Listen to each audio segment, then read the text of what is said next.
नमस्कार मित्रों, आप सभी का हमारे इस क्लास में स्वागत है। और आज हम आपको अपने इस क्लास में कक्षा 10 के हिंदी पाठ्यक्रम में जुड़े नवीनतम पाठ्यक्रम पर अपना यह क्लास लेकर के उपस्थित हुआ हूँ, जिसमें हम पहले पढ़ेंगे यानी पद परिचय। और पद परिचय के अंतर्गत में वाक्य पढ़ेंगे। वाक्य क्या है, वाक्य के कितने अंग होते हैं और उन वाक्यों के कुल कितने भेद होते हैं और उन भेदों के कितने भेद होते हैं, इसको आज हम अपने इस क्लास में पढ़ेंगे। जहाँ से कि विकल्प के तौर पर 3 नंबर के क्वेश्चन आएंगे। एक आएगा यानी रचना के आधार पर वाक्य कितने होते हैं, अर्थ के आधार पर वाक्य कितने होते हैं, वाच्य के आधार पर वाक्य कितने होते हैं, या क्रिया के आधार पर वाक्य के कितने भेद होते हैं। यानी इन्हीं तथ्यों पर 3 प्रश्न बनेंगे। तो आइए हम पढ़ते हैं कि वाक्य है क्या। पहले वाक्य क्या है उसको देखेंगे, फिर उसके अंग कितने हैं, फिर उनके भेद कितने हैं, उनको हम क्रम से देखते हैं। आज हम पढ़ने चल रहे हैं क्या, पढ़ने चल रहे हैं वाक्य। ठीक, क्या पढ़ने चल रहे हैं, पढ़ने चल रहे हैं वाक्य। ठीक है, वाक्य पढ़ने चल रहे हैं। अब देखिए, ये वाक्य से और ये पेज नंबर 1 है। ठीक, अब वाक्य क्या है इसकी पहले हम परिभाषा देख लेते हैं कि वाक्य है क्या। ठीक, इसकी पहले परिभाषा क्लियर कर लेते हैं वाक्य की।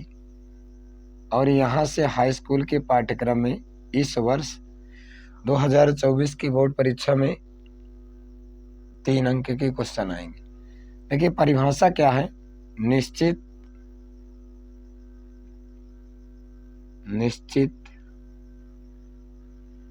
क्रम में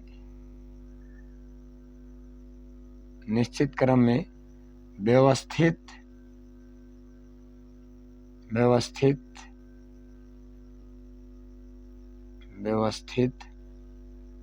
पूर्ण अर्थ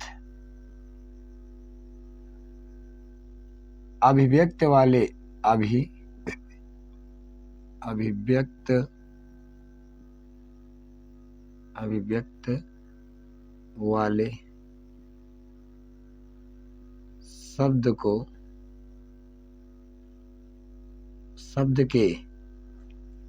वाले शब्द के सार्थक समूह को वाक्य कहते हैं।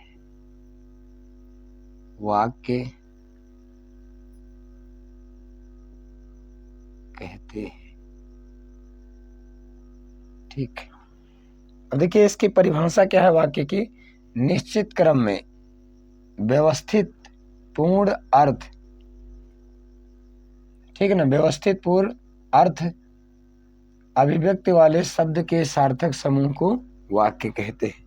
ठीक है, यानी निश्चित क्रम में व्यवस्थित पूर्ण अर्थ के, यानी क्या, अर्थ के यानी व्यवस्थित पूर्ण अर्थ अभिव्यक्त वाले शब्द के सार्थक समूह को क्या कहते हैं, वाक्य कहते हैं। इसको ऐसे भी कह सकते हैं, शब्दों के सार्थक समूह को क्या कहते हैं, वाक्य कहते हैं। इसको हम ऐसे भी समझ सकते हैं कि शब्दों के सार्थक समूह को वाक्य कहते हैं।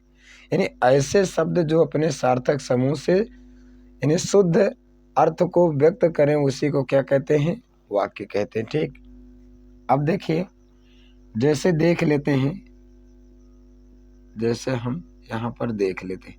ठीक, जैसे हाय राम।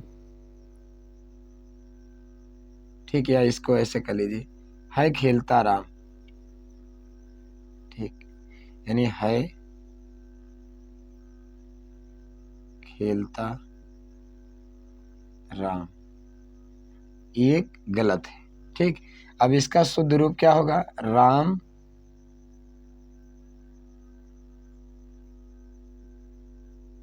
खेलता है। ठीक, तो इसका सार्थक यानी क्या है? सार्थक शब्दों का समूह है और इसका सार्थक अर्थ निकल रहा है, इसलिए क्या है? ये क्या हो जाएगा? ये हो जाएगा वाक्य। और ये वाक्य नहीं होगा क्योंकि है खेलता राम, यानी ये क्या है? वाक्य सार्थक नहीं है। ठीक, तो यहाँ पर क्या हो गया? ये तो हो गया वाक्य और वाक्य की परिभाषा, और इसको हमने यानी क्या है? इसको हमने यहाँ पर समझा भी दिया आपको। ठीक है, यानी क्या? राम खेलता है एक सार्थक शब्दों का समूह है, इसी को क्या कहेंगे? वाक्य कहेंगे। ठीक, अब उसके बाद अब हम देख लेते हैं वाक्य के अंग। वाक्य के अंग मतलब वाक्य के कितने अंग होते हैं? ठीक, तो देखिए वाक्य के मूलतः 2 अंग होते हैं। ठीक है, वाक्य के मूलतः कितने अंग होते हैं? 2। अब 2 अंग कौन कौन से उनको देख लेते हैं। वाक्य के मूलतः जो 2 अंग होते हैं उनको क्या कहते हैं? जिसमें पहला क्या हो जाता है? उद्देश्य। पहला होता है उद्देश्य। ठीक, और दूसरा क्या हो जाता है? दूसरा होता है विधेय। दूसरा क्या है? विधेय। ठीक, अब उद्देश्य को कर्ता भी कह सकते हैं। अब ये उद्देश्य है क्या वाक्य में? इसको देख लीजिए। वाक्य में जिसके बारे में कुछ कहा जाए उसे उद्देश्य कहते हैं। ठीक, उद्देश्य क्या है? वाक्य में जिसके बारे में कुछ कहा जाए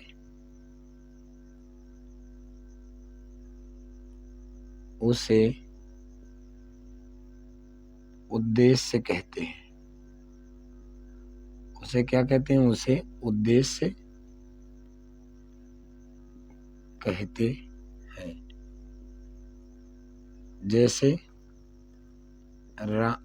इसको समझ लीजिए। ठीक, यानी क्या? इसको हम समझ लेते हैं कि जैसे जैसे क्या हो जाएगा? राम पुस्तक पढ़ता है। अब यहाँ पर क्या है? किसके यानी कौन पुस्तक पढ़ता है? राम पढ़ता। तो राम पुस्तक पढ़ता तो राम के बारे में कहा गया, तो राम क्या हो गया यहाँ पर? उद्देश्य। ठीक है ना, राम क्या हो गया यहाँ पर? उद्देश्य हो गया। ठीक, यही क्या है? उद्देश्य है। यही क्या है? उद्देश्य। आप सीधे कह लीजिए उद्देश्य को कर्ता भी आप कह सकते हैं। क्या कह सकते हैं? कर्ता कह सकते हैं। ठीक है, अब इसको हम दूसरे पेज में पहले इसकी परिभाषा समझ लेते हैं। अब क्या विधेय क्या है? विधेय भी समझ लेते हैं। विधेय किसे कहते हैं? तो विधेय भी हम क्लियर कर लेते हैं कि विधेय है क्या। ठीक, विधेय क्या है? उद्देश्य के बारे में कही गई बात को विधेय कहते हैं। उद्देश्य के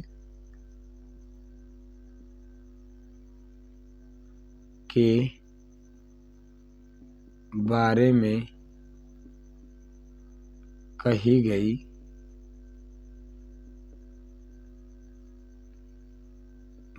को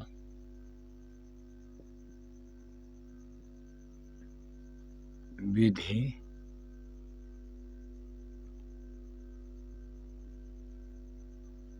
कहते हैं।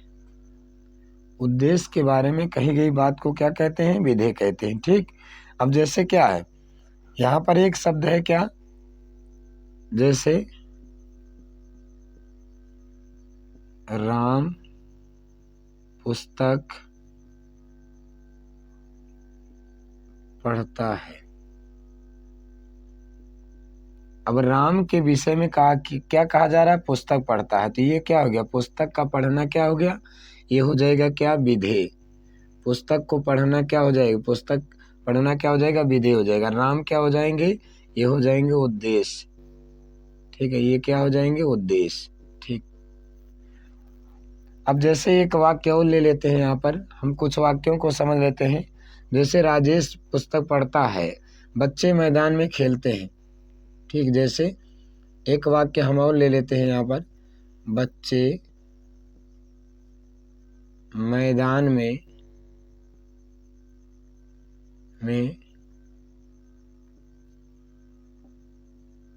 खेलते हैं। अब यहाँ पर बच्चे हो गए क्या, ये हो गया उद्देश्य, क्योंकि बच्चों के बारे में कहा जा रहा है। ठीक, यानी बच्चे के बारे में कुछ कहा जा रहा है, और मैदान में खेलते हैं क्या हो जाएगा, ठीक है ना, मैदान में खेलते हैं क्या हो जाएगा, ये हो जाएगा विधेय। ठीक, उद्देश्य क्या हो गया, बच्चे, और मैदान में खेलना क्या हो गया, मैदान में खेलना हो गया क्या, ये विधेय हो गया। ठीक, यानी उद्देश्य कहते हैं कर्ता को, और विधेय कहते हैं कर्म क्रिया आदि को। मतलब कर्म क्रिया आदि क्या होता है, विधेय होता है। वाक्य में जो कर्ता होता है उसे कहते हैं उद्देश्य, और वाक्य में जो क्रिया होती है, कर्म होती है, उसे कहते हैं विधेय। इतना समझना। ठीक, तो ये तो यानी क्या था, ये वाक्य था, वाक्य की परिभाषा थी। अभी हम कुछ और देखेंगे, अगले पेज में देखेंगे वाक्य के भेद। ठीक है, अब यहाँ पर क्लियर हो गया होगा, एक बार इसे क्लियर करते हैं। हम पढ़ रहे हैं आज इस क्लास में, क्या पढ़ रहे हैं, कक्षा 10 की हिंदी के पाठ्यक्रम में जो नया पाठ्यक्रम जुड़ा है, यानी वाक्य परिचय, उसके यानी क्या, उसके अंतर्गत हम पढ़ रहे हैं वाक्य। परिभाषा क्या है, निश्चित क्रम में व्यवस्थित पूर्ण, ठीक है, व्यवस्थित पूर्ण अर्थ अभिव्यक्ति वाले शब्द के सार्थक समूह को क्या कहते हैं, वाक्य कहते हैं। जैसे है खेलता राम, ये क्या है, वाक्य व्यवस्थित क्रम में नहीं है। राम खेलता है, व्यवस्थित क्रम में है, और ये सार्थक शब्दों के समूह में, इसलिए क्या हो गया, वाक्य हो गया। अब है वाक्य के अंग। तो वाक्य के कितने अंग होते हैं, वाक्य के 2 अंग होते हैं। ठीक, वाक्य के कितने अंग होते हैं, तो वाक्य के 2 अंग होते हैं। ठीक, कौन कौन से, यानी उद्देश्य और विधेय। उद्देश्य और विधेय क्या है, वाक्य के अंग हैं। वाक्य में जिसके बारे में कुछ कहा जाए उसे उद्देश्य कहते हैं। मतलब वाक्य में जिसके बारे में कुछ कहा जाए उसे क्या कहते हैं, उद्देश्य कहते हैं। यानी वाक्य का कर्ता क्या कहलाता है, उद्देश्य कहलाता है। ठीक, जैसे राम पुस्तक पढ़ता है, उद्देश्य कौन हो गया, राम हो गए। पुस्तक का पढ़ना क्या हो गया, यानी क्या है, पुस्तक कर्म हो गया, और पढ़ना क्रिया हो गई। तो यहाँ पर क्या है, राम हो गए कर्ता, और पुस्तक हो गई क्या है, पुस्तक हो गया कर्म। ठीक, और पढ़ना क्या हो गया, ये हो गया क्रिया, ये हो गया क्रिया। और जब ये क्रिया, कर्म और क्रिया मिलकर क्या कहलाते हैं, विधेय कहलाते हैं। ठीक, तो राम हो गए उद्देश्य, और दूसरा है विधेय। उद्देश्य के बारे में कही गई बात को विधेय कहते हैं। यानी उद्देश्य के बारे में जो बातें कही जाती है, यानी जो कर्म होता है, जो क्रिया होती है, वही क्या है, विधेय है। बच्चे मैदान में, जैसे राम पुस्तक पढ़ता है, तो राम हो गए उद्देश्य, पुस्तक का पढ़ना क्या हो गया, विधेय हो गया। बच्चे मैदान में खेलते हैं, बच्चे हो गए उद्देश्य, मैदान में खेलना क्या हो गया, यानी विधेय हो गया। अब हम अगले पेज में देखेंगे वाक्य के भेद। ठीक है ना, अर्थ के आधार पर, क्रिया के आधार पर, और यानी रचना के आधार पर, तीनों आधार पर हम क्या देखेंगे, वाक्य के भेद देखेंगे। ठीक, यदि क्लास पसंद आ रहा है तो चैनल को सब्सक्राइब कर लीजिए। ठीक, जो यूट्यूब पर ज्ञान गुरु 97 के नाम से उपलब्ध है। अब हम पेज नंबर 2 में देखेंगे क्या है, वाक्य के भेद। ठीक, पेज नंबर 2 में देखेंगे क्या, वाक्य के भेद।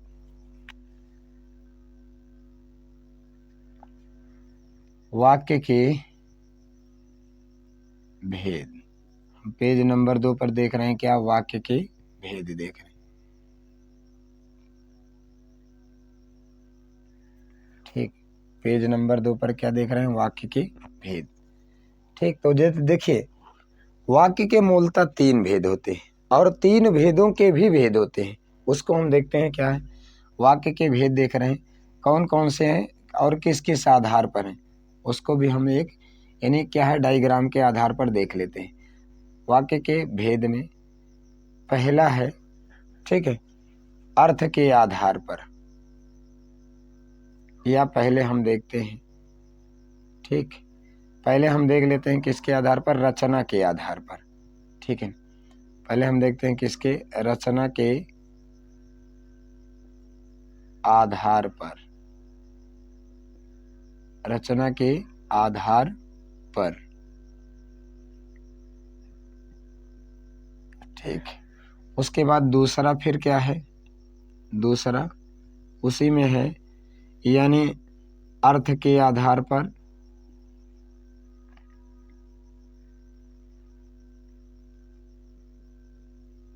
आधार पर, और तीसरा भेद है उसी में, ठीक। तीसरा जो भेद है उसको भी हम देख लेते हैं। तीसरा भेद कौन सा है, तीसरा भेद है क्रिया या वाच्य के आधार पर, के आधार पर, ठीक। अब देखिए वाक्य के कितने भेद हो जाते हैं, वाक्य के मूलतः 3 भेद होते हैं। कौन कौन से, ठीक, अर्थ के आधार पर वाक्य के भेद, रचना के आधार पर वाक्य के भेद, वाच्य या क्रिया के आधार पर वाक्य के भेद। अब इनके भी कई भेद होते हैं, उसको भी हम देख लेते हैं, ठीक है।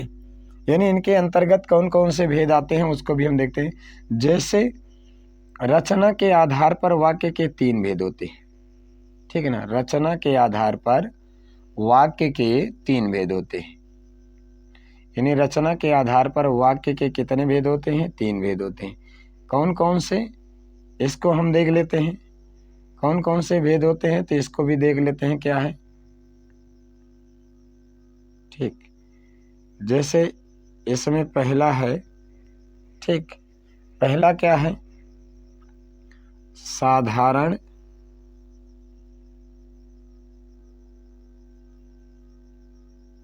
या सरल वाक्य, सरल वाक्य, ठीक। उसके बाद दूसरा क्या आता है इसी के अंतर्गत, ठीक है ना, दूसरा क्या आ जाता है, तो दूसरा आता है क्या है, मिश्रित, मिश्र या मिश्रित वाक्य, मिश्रित वाक्य। और तीसरा इसी के अंतर्गत आता है संयुक्त वाक्य, संयुक्त वाक्य, ठीक। ये तो हो गए क्या, रचना के आधार पर, ठीक है ना। ये क्या हो जाते हैं, ये हो जाते हैं रचना के आधार पर। रचना के आधार पर वाक्य के कितने भेद, तो रचना के आधार पर वाक्य के 3 भेद। कौन कौन से, सरल या साधारण वाक्य, मिश्र या मिश्रित वाक्य, संयुक्त वाक्य, ठीक। तीसरा, उसके बाद अर्थ के आधार पर वाक्य के कितने भेद होते हैं, तो अर्थ के आधार पर वाक्य के 8 भेद होते हैं, ठीक है ना। अर्थ के आधार पर वाक्य के कितने भेद होते हैं, तो अर्थ के आधार पर वाक्य के 8 भेद होते हैं। कौन कौन से, उसको हम देख लेते हैं। अर्थ के आधार पर वाक्य के 8 भेद, और 8 भेदों को हम देखेंगे। इसमें जो पहला है, यानी इसमें जो पहला है, पहला क्या है, पहला है विधानवाचक वाक्य, विधानवाचक वाक्य। दूसरा निषेधवाचक वाक्य, निषेधवाचक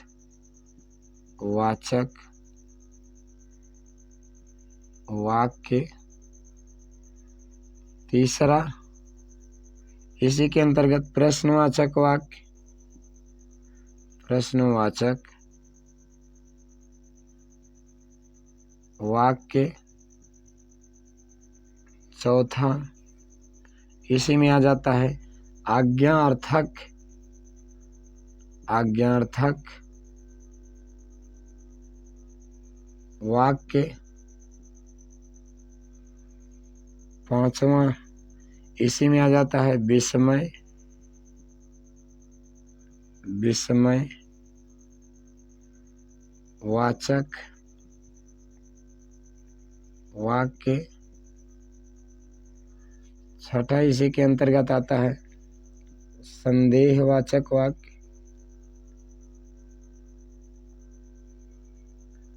वाचक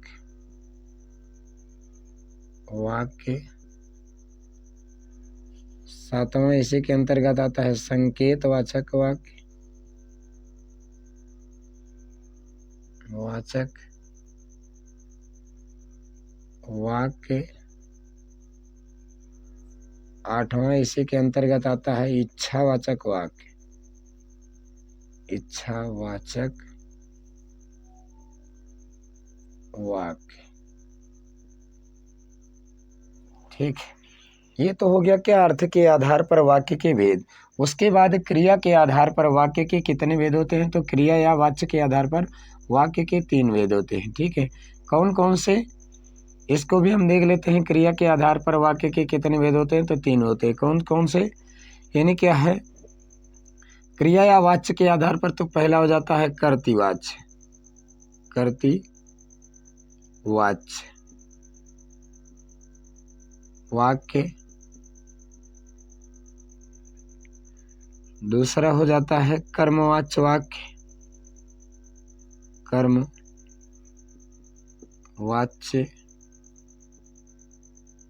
वाक्य। और तीसरा हो जाता है भाववाच्य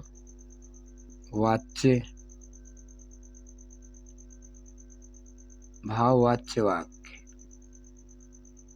ठीक, ये तो हो गया क्या, ये तो हो गए वाक्य के आधार पर क्रिया के, यानी क्या, वाक्य के भेद। किसके आधार पर, रचना आधार पर, अर्थ के आधार पर, क्रिया या वाच्य के आधार पर। ठीक, अब इनको हम एक बार रिपीट कर लेते हैं। और ये पेज नंबर 2 है जिसमें हम वाक्य पढ़ रहे हैं। अब देखिए, वाक्य के आधार पर हम देख रहे हैं क्या, वाक्य के हम भेद देख रहे हैं। ठीक, पहले पेज में परिभाषा देखिए और वाक्य के अंग देखें। अब हम देख रहे हैं क्या, वाक्य के भेद। रचना के आधार पर देखिए, वाक्य के भेद रचना के आधार पर 3 भेद होते हैं। कौन कौन से, साधारण वाक्य या सरल वाक्य, मिश्र या मिश्रित वाक्य, संयुक्त वाक्य। तीसरा, अर्थ के आधार पर 3 भेद, यानी कि अर्थ के आधार पर वाक्य के 8 भेद होते थे। कौन कौन से, विधानवाचक वाक्य, निषेधवाचक वाक्य, प्रश्नवाचक वाक्य, आज्ञार्थक वाक्य, विस्मयवाचक वाक्य, संदेहवाचक वाक्य, संकेतवाचक वाक्य, इच्छावाचक वाक्य। और क्रिया या वाच्य के आधार पर वाक्य के भेद कितने होते हैं, यानी क्या है, तो इसके 3 भेद होते हैं। कौन कौन से, कर्तृवाच्य वाक्य, कर्मवाच्य वाक्य और भाववाच्य वाक्य। तो ये तो हो गया क्या, यानी ये तो हो गए क्या है, वाक्य और वाक्य के परिचय, उनके अंग और उनके भेद।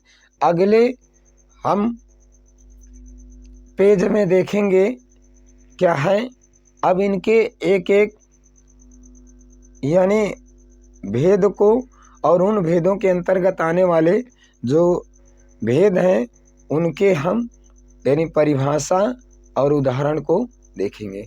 तो आइए हम पहले अगले पेज में देखते हैं, जो है कि रचना के आधार पर वाक्य के कितने भेद होते हैं और उनके क्या नियम हैं, उनकी क्या परिभाषा है। इसको हम अगले पेज में देखते हैं। ठीक।